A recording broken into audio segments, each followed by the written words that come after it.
اعوذ باللہ من الشیطان الرجیم بسم اللہ الرحمن الرحیم لن يستنكف المسيح أن يكون عبدا لله ولا الملائكة المقربون ومن يستنكف عن عبادته ويستكبر فسيحشرهم إليه جميعا۔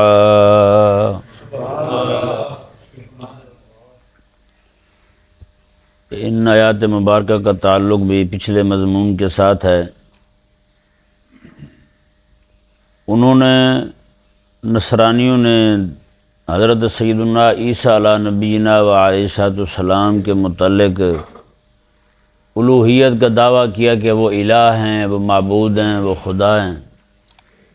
تو اللہ تبارک و تعالی نے حضرت سیدنا عیسیٰ علیہ نبینا و علیہ السلام کے بارے میں ارشاد فرمایا کہ وہ خود ان کا نظریہ کیا ہے، خود ان کا عقیدہ کیا ہے۔ جیسے یہ لوگ آج کل کے مولا علی رضی اللہ تعالیٰ عنہ کے لیے الوہیت ثابت کرتے ہیں، تو تم مولا علی سے تو پوچھو کہ مولا علی رضی اللہ تعالیٰ عنہ وہ خود اپنے آپ کو کیا کہتے ہیں۔ وہ تو خود اپنے آپ کو کریم آقا علیہ السلام کا غلام کہتے ہیں، رب تعالیٰ کا بندہ کہتے ہیں، اپنے آپ کو عبد کہتے ہیں۔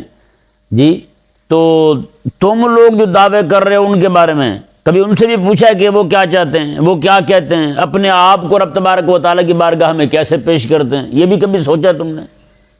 جی رب تبارک و تعالیٰ کی بارگاہ میں وہ کیسے کھڑے ہوا کرتے تھے؟ ان کے چہرے کا رنگ تک فق ہو جاتا تھا اللہ تبارک و تعالیٰ کی بارگاہ میں کھڑے ہوتے۔ امام زین العابدین رضی اللہ تعالیٰ عنہ اذان کا وقت ہوتا ہے، جسم پورا کانپنے لگتا تھا آپ کا، امام زین العابدین رضی اللہ تعالیٰ عنہ کا، اور تم ان کے لیے الوہیت ثابت کرتے پھرتے ہو۔ تو حضرت سیدنا عیسیٰ علیہ نبینا و علیہ السلام کے متعلق جو انہوں نے الوہیت ثابت کی، رب تبارک و تعالی نے کیا ارشاد فرمایا؟ اللہ تعالی نے ارشاد فرمایا لن یستنکف المسیح ان یکون عبدا للہ۔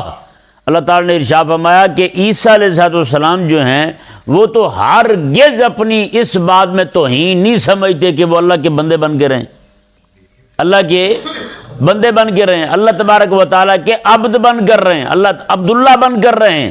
عبداللہ ہوں یہ ان کے لیے کوئی آر والی بات نہیں ہے، ان کے لیے کوئی توہین والی بات نہیں ہے، ان کے لیے کوئی جناب یہ کوئی ہلکی بات نہیں ہے، بلکہ یہ تو عظیم الشان بات ہے کہ ایک بندہ جو ہے وہ اپنے رب کا بندہ بن جائے۔ اس کی ہر ایک چیز جو ہے وہ رب تبارک و تعالیٰ کے لیے قربان ہونے والی ہو، اس کی جان بھی رب تعالیٰ کے لیے قربان ہونے والی ہو، اس کا مال بھی رب تعالیٰ کے لیے قربان ہونے والا ہو۔ رب تعالیٰ کے علاوہ کسی اور کا بندہ بننا یہ بندے کے لیے ذلت والی بات ہے۔ دیکھیں جب کوئی بندہ رب کو سجدہ نہیں نہ کرتا وہ پھر جگہ جگہ سجدہ کرتا ہے یا نہیں؟ جو بندہ اپنی عاجزیاں، اپنا تذلل، اپنی جناب خضوع رب تعالیٰ کی بارگاہ میں پیش نہیں نہ کرتا، اسے جگہ جگہ جھکنا پڑتا ہے، پھر جگہ جگہ پھر سجدے کرنے پڑتے ہیں، جگہ جگہ اسے پھر ماتھا ٹیکنا پڑتا ہے۔ جو بندہ رب تعالیٰ کی بارگاہ میں سجدے کو اپنے لیے توہین سمجھے، رب تعالیٰ کی عبادت کو اپنے لیے بےزتی سمجھے، رب تبارک و تعالیٰ کا عبد بننے میں اپنے لیے آر محسوس کرے، تو وہ بندہ پھر جگہ جگہ ماتھے ٹیکتا ہے، جگہ جگہ پھر سجدے کرتا ہے۔ آپ دیکھ لیں مشرکوں کو، بت پرستوں کو، رب تبارک و تعالیٰ کو ایک سجدہ رب تبارک و تعالیٰ کو نہیں کیا انہوں نے، پھر ایک ایک بت کے سامنے جھکنا پڑا، پتھروں کی مورتیوں کے سامنے، چوہوں کے سامنے، کتوں کے سامنے جھکنا پڑا سجدے کو، کتوں کو بھی سجدے کرتے ہیں جی۔ پھر انہیں گائے کو جناب اپنی ماں ماننا پڑا، اسے بھی کئی سارے ہندو جو ہیں وہ الہ مانتے ہیں، معبود مانتے ہیں گائے کو نا۔ یہی تو وجہ ہے ان کے نزدیک اس کا موت اور اس کی جو گوبر ہے وہ جناب ہمارے نزدیک جس طرح زمزم شریف ہے اسی طرح کر کے وہ اسے درجہ دیتے ہیں۔ جو بندہ اپنے آپ کو رب تبارک و تعالیٰ کی بارگاہ میں نہیں جھکاتا، اپنا تذلل عاجزی رب تعالیٰ کی بارگاہ میں پیش نہیں کرتا، التحیات للہ والصلوات والطیبات، یہ رب تعالیٰ کی بارگاہ میں یہ نذرانے پیش نہیں کرتا، اسے پھر ایک ایک کی بارگاہ میں ایک ایک کے سامنے جھکنا پڑتا ہے، ایک ایک کے سامنے ذلیل ہونا پڑتا ہے یا نہیں؟ آپ باقی سارا چھوڑیں، اب ابھی موجودہ صورتحال کو دیکھ لیں جی۔ رسول اللہ علیہ السلام کے دین کو جب خون کی ضرورت پڑی تو ان مولویوں نے اپنے خون پیش نہیں کیے، ان پیروں نے اپنے خون پیش نہیں کیے، کل کے پرسوں یہ 3-4 دن کی بات ہے، عمران خان کے لیے بڑے بڑے مولوی اور پیر جو ہے وہ ڈنڈے اٹھائے کھڑے ہیں، آنکھوں سے آنسو جاری ہیں شل کی وجہ سے، اور کہہ رہے ہیں عمران خان ہم تیرے لیے آئے ہوئے ہیں۔ میں نے کہا جو بندہ عزت کی موت نہ مرے وہ پھر ذلت کی موت مرتا ہے، جو حق کے لیے نہ کھڑا ہو اسے باطل کے لیے کھڑا ہونا پڑتا ہے، جو دین کے دفاع کے لیے نہ کھڑا ہو وہ پھر دین دشمنوں کے دفاع کے لیے کھڑا ہوتا ہے۔ آپ دیکھیں، مثال میں دیتا ہوں آپ کو چھوٹی سی، رب تعالیٰ نے قرآن میں ارشاد فرمایا چور چوری کرے اس کے ہاتھ کاٹو، اور چور کی چوری کے اس بات کے لیے گواہوں کی شرط رکھی رب تبارک و تعالیٰ نے کہ یہ گواہ جو ہیں یہ کہ یہ بتائیں جی اس نے چوری کی ہے۔ رب تبارک و تعالیٰ نے جو نصاب مقرر کیا چور پکڑنے کا، ہم نے نہ اسے نافذ کیا ہے، نہ ہم اس پر ایمان لائے ہیں، نہ ہم نے اسے مانا ہے کہ رب تبارک و تعالیٰ نے جو نصاب مقرر کیا ہے چور کا، اس چوری کے اس بات کا، چوری کے ثبوت کا، اور چور جو ہے اس کو سزا دینے کا جو رب تبارک و تعالیٰ نے حکم دیا ہے، ہم نے رب تعالیٰ کے حکم کو نہیں مانا ہے۔ پھر آج ہوا کیا ہے ہمارے ساتھ، ہاتھ کیا ہوا ہے، نعوذ باللہ من ذالک، فوجی کتے آتے ہیں چور ڈھونڈنے کے لیے، اور پوری قوم ایمان لا چکی ہے کتوں پر۔ بڑے بڑے مذہبی لوگ ان کے گھر بھی چوری ہو جائے جی کتے بلائیں، جی کتے بلائیں، فوجی کتے آ جائیں، فوجی کتے آ جاتے ہیں جی، وہ آ کے 50-60 ہزار روپے بھی لیتے ہیں اور کسی کے گھر میں جا کے ایسے بیٹھ جاتے ہیں، لو جی چور ثابت ہو گیا جی۔ میں نے کہا جو رب تعالیٰ کے قرآن کی نہ مانے پھر رب تبارک و تعالیٰ اسے کتا اس کا امام بنا دیتا ہے، کتا اس کا امام بن جاتا ہے جو رب تبارک و تعالیٰ کے قرآن کو امام نہ مانے، جو رب کے قرآن کو امام نہ مانے پھر کتا ہی اس کا امام ہے۔ بتائیں جی گاؤں میں دیہاتوں میں جب کتے آتے ہیں ہزاروں لوگ جناب کتوں کے پیچھے چل رہے ہوتے ہیں، ہزاروں لوگ کتوں کے پیچھے چل رہے ہوتے ہیں۔ ملتان شریف کے اندر ایک بزرگ تھے، سفید داڑھی والے بزرگ ہیں، کہیں چوری ہوئی کتا آ کے ان کے گھر بیٹھ گئے، انہوں نے قسمیں اٹھائیں، انہوں نے کہا یار میں نے چوری نہیں کی، لیکن ان لوگوں نے کہا یار کتے تو جھوٹ نہیں نہ بولتے، پھر رسول اللہ علیہ السلام کے غلام کی عزت نہیں ہے، کتے نے جو کہہ دیا ہے وہ ٹھیک ہے، کتا جا کے بیٹھ گیا وہ ٹھیک ہے۔ بتائیں جب حالات یہ ہوں رب تبارک و جاؤ جس بندے کی جان حق کے لیے قربان نہ ہو وہ باطل کے لیے پھر مرتے ہیں، باطل کے لیے مرتے ہیں۔ جو بندہ رب تبارک و تعالیٰ کے دین کے لیے نہ کھڑا ہو وہ دجال کے لیے کھڑا ہوتا ہے، جو رب تبارک، کیونکہ کسی نہ کسی کام تو آنا ہی ہے نا پھر، جیسے کہتے ہیں کہ ویلی رن مہمانہ جوگی، گھر میں جو عورت کام نہ کرے مہمان ہے تو وہ بھی کام کر رہی ہوتی ہے، وہ خدمت کرنی ہے اپنے گھر والوں کی بھی کار مار۔ تو جو بندہ حق کے لیے نہ کھڑا ہو وہ باطل کے لیے کھڑا ہوتا ہے، جو جان حق کے لیے قربان نہ ہو وہ باطل کے لیے ضائع ہو جاتی ہے، جو جان رب تعالیٰ کے دین کے دفاع کے لیے نہ لگے، کام نہ آئے، وہ پھر جناب دجال کے دفاع کے لیے کام آتی ہے، وہ پھر باطل کے نظام کے دفاع کے لیے کام آتی ہے۔ اب بتائیں نا ان پیروں کے لیے ڈوب مرنے کا مقام نہیں ہے؟ بڑی لعنت تو ان مریدوں پر ہے جو ذلیل آپ بھی ان کمینوں کو نہیں چھوڑ رہے، ان پیروں کو نہیں چھوڑ رہے۔ ان بے شرموں کو یہ نہیں پتا وہ تم رب ڈھونڈنے گئے تھے پیر کے ہاتھ پر ہاتھ رکھ کے کہ ہمیں رب تک پہنچا دے، اور وہ خود ذلیل ان تک پہنچا ہوا ہے۔ تم نے بیعت کی ہے پیر کی، اور پیر نے بیعت کی ہے ان شیطانوں کی اور دجالوں کی۔ کون سے پیر ہیں پھر تمہارے؟ انہیں جی ہمارے لاکھوں کروڑوں سنیوں کا بوجھ وزن جو تھا، بھار جو اسلام کے کام آنا تھا، ان ذلیلوں نے اٹھا کے دین کے دشمنوں کے دفاع کے لیے لگا دیے، سارا بوجھ وہیں ڈال دیا انہوں نے۔ اہل سنت کا پیسہ بھی گیا، اہل سنت کا افرادی وزن بھی وہیں گیا، دین دشمنوں کے دفاع کے لیے کھڑا ہوا ہے۔ کس نے وہاں ڈالا ہے؟ انہی ذلیل پیروں نے ڈالا ہے۔ ایمانداری والی بات ہے، اہل سنت کے لیے خاص طور پر یہ ڈوب مرنے کا مقام ہے جو ہماری ہی درگاہوں کے پیر کمینے جا کے جہاں بھی عمران خان کے دفاع میں کھڑے ہوئے ہیں، اور سر سے پگڑیاں اتری ہوئی ہیں۔ یہ بھی قسمت کی بات ہوتی ہے یار، کوئی شل کھائے نبی کی عزت کے لیے، خدا تبارک و تعالیٰ کے دین کے دفاع کے لیے، اور کوئی کمینے جو ہیں وہ اپنے وقت کے بڑے سب سے بڑے منافق، سب سے بڑے پلید کے لیے جناب یہ تکلیفیں اٹھائیں۔ یہ رب تبارک و تعالیٰ نے کیسی بانڈ کی ہے یار، اللہ اکبر کبیرہ۔ اللہ تبارک و تعالیٰ نے ارشاد میں لن یستنکف، ہاں جو بندہ رب کا بندہ بن گیا نا جی وہ پھر کہیں ذلیل نہیں ہوتا، وہ ذلیل نہیں ہوتا، رب کا بندہ بننے بندہ بس۔ اگر رب کا بندہ نہیں بنا پھر کبھی کسی کے لیے کبھی کسی کے لیے مارے کھائے گا، کبھی کسی کے لیے مارے کھائے گا۔ جو بندہ دین کے لیے کھڑا نہیں ہوا پھر وہ بے دینوں کے لیے کھڑا ہوگا، جو بندہ حق کے لیے کھڑا نہیں ہوا وہ پھر باطل کے لیے کھڑا ہوگا، جو بندہ رسول اللہ علیہ السلام کے نظام کے لیے کھڑا نہیں ہوا وہ پھر دجال کے نظام کے لیے کھڑا ہوگا، جو رسول اللہ علیہ السلام کے عطا کردہ قرآن کے لیے کھڑا نہیں ہوا وہ پھر لاڈ میں کالے کے لیے کھڑا ہوگا۔ کام تو آنا ہے کہیں نہ کہیں۔ یہ سزا ہے اس بندے کو حق کے لیے کھڑا نہ ہونے کی کہ آج وہ باطل کے لیے کھڑا ہوا ہے۔ یہ سزا ہے اس بندے کے لیے کہ رب تبارک و تعالیٰ کے قرآن کو اس نے امام نہیں مانا، آج کتا اس کا امام بنا ہوا ہے۔ رب رسول نے جو مقرر کیے ہیں علماء حقہ اس امت کی رہنمائی کے لیے، قوم ان پر راضی نہیں ہوئی، قوم نے یہی کہا جس امت کے رہنما ہیں یہ سب سے پہلے جہنم جائیں گے، تو پھر رب تبارک و تعالیٰ نے سزا کیا دی ہے۔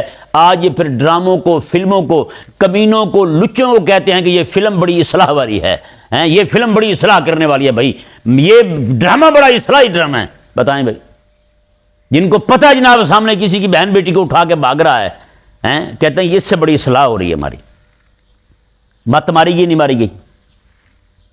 یہی حال ہونا ہے، اگر حق پہ آپ راضی نہیں ہوں گے پھر باطل پہ آپ کو خوش ہونا پڑے گا۔ اگر حق کو آپ پسند نہیں کریں گے تو باطل کے دفاع کرنے والے بن جائیں گے۔ یہ سزا ملتی ہے بندے کو۔ ابو جہل جو ہے نا وہ حق کے نظام کے ساتھ کھڑا نہیں ہوا، بتائیں پھر باطل کا دفاع کرتے ہوئے کیسے ذلت کی موت مرا ہے۔ ابو لہب حق کے ساتھ کھڑا نہیں ہوا، کیسے ذلیل ہوا ہے۔ فرعون حق کے ساتھ کھڑا نہیں ہوا، بتائیں کیسے غرق ہو کے مرا ہے۔ اور نمرود جو ہے ابراہیم علیہ السلام کے ساتھ کھڑا نہیں ہوا، بتائیں جوتے سر پہ اپنے پیسے دے دے کے کھا کے مرا یا نہیں مرا، بتائیں۔ یہاں بھی جو پولیس آتی ہے ان کو دشمنوں کو مارتی ہے، یہاں کے حکمرانوں کو، وہ جو اسلحہ پڑا ہوتا ہے نا وہ پچھلی ہی حکومت کا پڑا ہوتا ہے، اور پچھلی حکومت اس دور میں مار کھا رہی ہوتی ہے، وہی حکومت اسلحہ خرید کے رکھ کے جاتی ہے تاکہ اگلے آئیں گے تو جوتے ماریں گے۔ میں نے کہا نمرود کے خلیفے ایسے ہی ہوتے ہیں، ہے یا نہیں؟ کیونکہ انہوں نے جو خریدنا ہے وہ تو آگے چلنا ہے، پچھلوں کا پڑا ہوا چلنا ہے نا، ہے یا نہیں؟ تو پھر نمرود کے جوتے نمرود کے سر میں پڑ رہے ہیں، ہمیں کیا پریشانی پھر؟ حضرت امام تفسیر ناموس رسالت میں نے نقل کیا ہے، حضرت سیدنا امام قرطبی رحمہ اللہ ارشاد فرماتے ہیں جب تو دیکھے نا کوئی ظالم کی پٹائی کر رہا ہے، ظالم کی ٹھکائی کر رہا ہے، تو میں تھوڑا وہاں ٹھہر کے تماشا دیکھ، یہ دیکھ پھر ذرا دیکھ رب تبارک و تعالیٰ ظالم پر ظالم کو مسلط کر کے کیسے بدلے لیتا ہے۔ ظالم پر ظالم کو رب مسلط کرتا ہے نہیں کرتا؟ بتائیں بھئی، گنجوں نے ظلم کیا تھا، اوپر مشرف آیا، مشرف نے پھر ظلم کیا، ان کے اوپر پھر اور آئے، اس نے پھر ظلم کیا تھا، اس کے اوپر پھر اور آئے، اس طرح کر کے ایک دوسرے کو لتاڑتے جا رہے ہیں، ایک دوسرے کی طبیعت درست کرتے جا رہے ہیں، ہے یا نہیں؟ اور غریب عوام کو بھی سزا مل رہی ہے کیونکہ یہی ان کے امام ہیں، انہوں نے انہی کو اپنا امام مانا ہے، انہی کو اپنا مرشد مانا ہے، انہی کو اپنا راہبر اور رہنما چنا ہے۔ انہوں نے رب تبارک و تعالیٰ کے دین کو تو رہنما نہیں مانا ہوتا، کیونکہ قوم آج سمجھتی ہے، جیسے رب تعالیٰ نے ارشاد فرمایا نا لن یستنکف المسیح ان یکون عبدا للہ، میں کہ عیسیٰ علیہ السلام جو ہیں وہ تو اپنے آپ کو رب کا بندہ کہنے میں اپنی توہین محسوس نہیں کرتے۔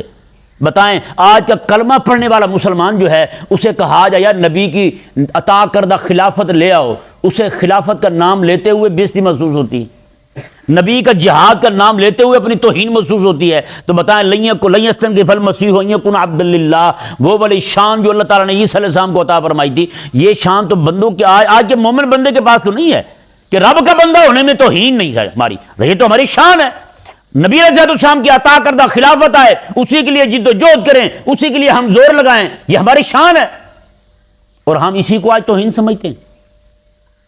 سودی نظام کا ہونا یہ ہماری توہین ہے، سودی نظام کا ختم ہونا، نظام حکومت نبویہ کا قائم ہونا یہ ہماری شان ہے، لیکن آج کا مسلمان جو ہے وہ سودی نظام کے ختم کو اپنی تباہی سمجھتا ہے، سودی نظام کے ختم ہونے کو اپنی تباہی سمجھتا ہے، اپنی توہین سمجھتا ہے، ذلت سمجھتا ہے، اپنا بھوکو مرنا اسے دکھائی دیتا ہے۔ تو آپ بتائیں یار لن یستنکف المسیح ان یکون عبدا للہ، اس نے تو پھر اپنے آپ کو رب کا بندہ کہلانے میں ذلت محسوس کی ہے نا۔ قسم خدا کی، ایک سوڈان کا بندہ ہے نا، اس کی ریڑھی تھی پھلوں والی، میں نے تحریر پڑھی، سوڈانی بندہ کالے رنگ کا، ریڑھی پر لکھا ہوا تھا، کہتا ہے یار میں عبد الغنی ہوں، عبد الغنی غنی کا بندہ ہوں، تو پھر میں غربت سے کیسے ڈروں؟ میں کیسے ڈروں میں جب بندہ غنی کا ہوں؟ میں پھر کیسے ڈروں؟ اوے جب تم بندے ہی رب کے ہو تو پھر تم سودی نظام ختم ہونے سے کیوں ڈرتے ہو؟ کیوں تمہیں موت پڑتی ہے کہ بھوکے مر جاؤ گے تم؟ کیا خیال ہے رب کے بندے بنو گے؟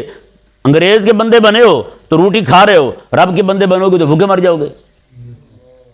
حضرت عبداللہ بن مبارک فرماتے ہیں کہ پولیس والے کو میں نے کہا یار تو نوکری کر رہا ہے نا جن حکمرانوں کی یہ ظالم ہیں، ان کے ظالمانہ فیصلے بھی تو نافذ کرتا ہے، تو لہٰذا بچ یہ نوکری چھوڑ دے۔ کہتا پھر ہم کھائیں گے کیسے؟ آپ نے میں نوکری سے پہلے کہاں سے کھاتا تھا؟ نوکری سے پہلے کہاں سے کھاتا تھا؟ اس نے کہا وہ تو گزارا چلتا تھا۔ آپ نے میں اب رب تعالیٰ کی نافرمانی کر رہا ہے، رب تو نافرمانی کرے رب کی، تجھے پھر بھی رب روٹی دے رہا ہے، تو رب کا فرما بردار بن جائے گا، رب روٹی چھین لے گا تجھ سے؟ کیسا ظالم ہے، تجھے سمجھ نہیں آتی بات کی؟ اللہ تبارک و تعالیٰ نے ارشاد فرمایا تو یہ لن یستنکف المسیح ان یکون عبدا للہ، فرمایا کہ عیسیٰ علیہ السلام جو ہیں وہ تو ہرگز اپنی توہین نہیں سمجھتے اس بات میں کہ وہ اللہ کے بندے بنے، ولا الملائکۃ المقربون، نہ ہی فرشتے اس بات کو اپنے لیے عیب سمجھتے ہیں۔ فرشتوں کے نزدیک بھی کوئی عیب والی بات نہیں ہے کہ ہم رب کے بندے بن کے رہیں، بلکہ یہ تو ان کی عظمت والی، ان کی بڑائی والی بات ہے۔ رب تعالیٰ نے خود قرآن میں ارشاد فرمایا بل عباد مکرمون، میں یہ فرشتے جو ہیں یہ رب کی عزت والے بندے ہیں، رب کی عزت والے بندے ہیں۔ اللہ اکبر کبیرہ۔ اللہ تعالیٰ نے ارشاد فرمایا، دیکھیں جی آگے سزا کیا بیان ہو رہی ہے، اللہ اکبر کبیرہ۔ آپ دیکھیں ذرا، جو بندہ اپنے آپ کو رب کا بندہ نہیں سمجھتا ہیں، رب کا بندہ وہ ہوتا ہے جو کلی طور پہ اپنے آپ کو رب کے حکم کے سامنے جھکا دے، کلی طور پہ اپنے آپ کو رب تعالیٰ کے حکم کے سامنے جھکا دے۔ مولا تیرا ہر حکم میری سر آنکھوں پر ہے، تیرا ہر حکم جو ہے، ہر حکم پر میں آمنا و صدقنا کہتا ہوں، تیرے ہر حکم پر میں یہی کہتا ہوں اطعنا سمعنا و اطعنا کہتا ہوں، مولا میں نے سن بھی لیا ہے، میں نے مان بھی لیا ہے۔ دیکھیں جی رب تبارک و تعالیٰ نے کیا ارشاد فرمایا، وَمَن يَسْتَنْكِفْ عَنْ عِبَادَتِهِ، میں جو بندہ رب کی عبادت سے اپنی توہین سمجھے، رب کی عبادت کو، رب کا بندہ بننے سے اپنے آپ کو اپنی توہین سمجھے، یہ کہ میں رب کا بندہ بن کے رہوں، رب کی عبادت کروں، رب کی بندگی کروں، میں اس سے جو بندہ اپنے آپ کے لیے توہین محسوس کرے۔ آج داڑھی رکھنا جو ہے نا ہمارے لیے عیب والی بات ہو گئی ہے یا نہیں؟ داڑھی رکھنا ہمارے لوگ عیب سمجھتے ہیں، یا داڑھی رکھیں گے لوگ دہشت گرد کہیں گے، لوگ سکھ کہیں گے، نہ یہ نہیں ہونا چاہیے۔ یہ کیا طریقہ ہوا بھائی؟ نہیں سمجھ آیا مسئلہ؟ اگر دین پر عمل کو، نماز پڑھنے کو اگر ہم عیب سمجھ رہے ہیں اپنے لیے، رسول اللہ علیہ السلام کے دین کا نام لینے کو ہم اپنے لیے عیب سمجھ رہے ہیں، اگر ہم آقا علیہ السلام کی سنت مبارکہ، سنت متواترہ، آقا علیہ السلام کی سنت قطعیہ، جہاد جو ہے اسے اگر ہم اپنے لیے عیب سمجھتے ہیں، اپنے لیے بدنامی کا سبب سمجھتے ہیں، تو پھر یہ ذہن میں رہے سزا اس کی کیا ہے۔ رب نے قرآن میں بیان فرمائی ہے وَمَن يَسْتَنْكِفْ عَنْ عِبَادَتِهِ وَيَسْتَكْبِرْ، میں جو بندہ رب تعالیٰ کی بندگی کو اپنے لیے آر سمجھے، اپنے لیے بےزتی سمجھے، توہین سمجھے، ذلت کا سامان سمجھے، رب تعالیٰ نے فرمایا وَيَسْتَكْبِرْ، اور اکڑے، تکبر کرے، اللہ نے ارشاد میں فَسَيَحْشُرُهُمْ إِلَيْهِ جَمِيعًا، اللہ ان سب کو اپنی طرف جمع فرمائے گا۔ ہاں اللہ ان سب کو اپنی طرف جمع فرمائے گا۔ یہ نہیں فرمائے گا کہ ان کے ساتھ ہوگا کیا، لیکن یہ فرمایا رب تبارک و تعالیٰ نے اللہ ان سب کو اپنی طرف جمع فرمائے گا۔ اللہ اکبر۔ پھر وہ لوگ جو اپنے آپ کو رب کا بندہ ہونے میں مزہ محسوس کرتے ہیں، اس بات میں جنہیں لطف آتا ہے، اس بات میں جن کا ایمان بڑھتا ہے، اس بات میں جن کے ایمان کی کلیاں کھل اٹھتی ہیں کہ ہم رب کے بندے ہیں، رب تبارک و تعالیٰ کے بندے ہیں، رب تعالیٰ نے ان کے انعام کا اعلان فرمایا۔ رب نے ارشاد فرمایا فَأَمَّا الَّذِينَ آمَنُوا وَعَمِلُوا الصَّالِحَاتِ، ہاں وہ لوگ جو ایمان لائیں، اپنے آپ کو کلی طور پر رب کے سپرد کر دیں، رب کا بندہ مان لیں، اور اپنے آپ کو کلی طور پر محبوب کریم علیہ السلام کا غلام مان لیں، ان کی شان کیا ہے، اجر ان کو کیا ملنا ہے؟ رب ارشاد فرماتے فَيُوَفِّيهِمْ أُجُورَهُمْ، اللہ انہیں پورا اجر عطا فرمائے گا، اللہ انہیں پورا اجر عطا فرمائے گا۔ وَيَزِيدُهُمْ مِنْ فَضْلِهِ، ان کی مزدوری بھی پوری ملے گی، اور اللہ ارشاد فرماتے اپنے فضل سے اللہ تعالیٰ اور بھی عطا فرمائے گا، اپنے فضل سے اللہ وَيَزِيدُهُمْ مِنْ فَضْلِهِ، اللہ تبارک و تعالیٰ اپنا فضل مزید بڑھا دے گا ان پر۔ اور کیا فرمایا اللہ تبارک و تعالیٰ نے، اللہ اکبر کبیرہ، وَأَمَّا الَّذِينَ اسْتَنكَفُوا وَاسْتَكْبَرُوا، ہاں جو بندہ اپنے آپ کو رب کا بندہ کہنے میں، رب کا بندہ تصور کرنے میں اپنی توہین سمجھے، اپنی ذلت سمجھے، رب نے ارشاد فرمایا وَفَيُعَذِّبُهُمْ عَذَابًا أَلِيمًا، اللہ تبارک و تعالیٰ اسے دردناک عذاب دے گا، وَلَا يَجِدُونَ لَهُم مِّن دُونِ اللَّهِ وَلِيًّا وَلَا نَصِيرًا، وہ اللہ تبارک و تعالیٰ کی طرف سے نہ پھر کوئی دوست پائے گا نہ کوئی مددگار پائے گا، اس کا نہ کوئی دوست ہوگا نہ کوئی مددگار ہوگا، کوئی بھی اس کے ساتھ نہیں کھڑا ہوگا۔ ہاں جو بندہ اپنے آپ کو رب کا بندہ بنا کے رکھے، رب کی بندگی میں وہ اپنی عزت سمجھے، رب کی بارگاہ میں اپنا سر جھکانے کو اپنی عزت سمجھے، ہاں جس بندے کے نماز کا ٹائم آ جائے اور اس کے جناب نمبر ضائع ہوتے ہوں، سکول کے امتحان آ جائے نمازیں چھوڑ دے، کیا پھر وہ عزت پائے گا یار؟ دنیا بھی خراب اور آخرت بھی، رب کی نافرمانی کر کے کون سی عزت پاؤ گے یار؟ اللہ تبارک و تعالیٰ نے ارشاد فرمایا ایسے لوگ جو ہیں وَلَا يَجِدُونَ لَهُم مِّن دُونِ اللَّهِ وَلِيًّا وَلَا نَصِيرًا، نہ ان کا کوئی مددگار ہوگا نہ ہی ان کا کوئی دوست ہوگا، ذلت اور خواری کی زندگی گزاریں گے آخرت کے اندر۔ اللہ تبارک و تعالیٰ ہمیں سمجھنے کی توفیق عطا فرمائے۔